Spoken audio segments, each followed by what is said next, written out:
Hello guys, ഇന്ന് നമ്മൾ വന്നിരിക്കുന്ന വർക്കലയ്ക്കടുത്തുള്ള ചാവർകോട് എന്ന സ്ഥലത്താണ്. നിങ്ങൾക്ക് ഈ ഹെഡിങ്ങിൽ കൂടെ തന്നെ മനസ്സിലാക്കണം നമ്മൾ എന്തിനാണ് ഇവിടെ വന്നതെന്ന്. KTM ഓഫ് റോഡ് ബൈക്സും ട്രയംഫിൻ്റെ ബൈക്സും ഈ ഒരു ഓഫ് റോഡ് ട്രാക്കിലൂടെ ഓടിക്കാനുള്ളൊരു പരിപാടിയാണ് ഇന്നിവിടെ നടക്കാൻ പോകുന്നത്. രാവിലെ എത്തിയോണ്ട് തന്നെ നമുക്ക് ഫസ്റ്റ് രജിസ്റ്റർ ചെയ്യാൻ പറ്റി. ആദ്യത്തെ രജിസ്ട്രേഷൻ എൻ്റെ കൂടെ വന്ന 2 ഫ്രണ്ട്സിൻ്റെ ആയിരുന്നു. അത് കഴിഞ്ഞ് നമ്മൾ KTM നമുക്ക് ഇഷ്ടമുള്ള വണ്ടി തന്നെ കിട്ടി, KTM 390. ഇനി നമ്മുടെ ഓഫ് റോഡ് എക്സ്പീരിയൻസ് എങ്ങനെ ഉണ്ടായിരുന്നു നമുക്കൊന്ന് പെട്ടെന്ന് കാണിച്ചു തരാം.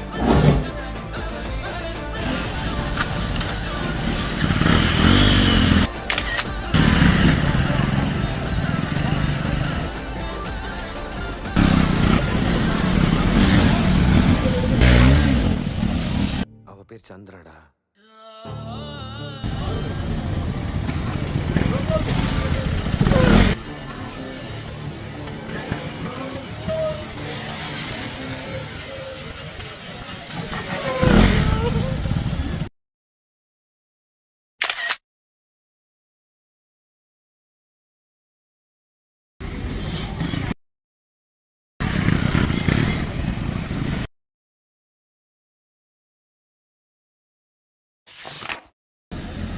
Macam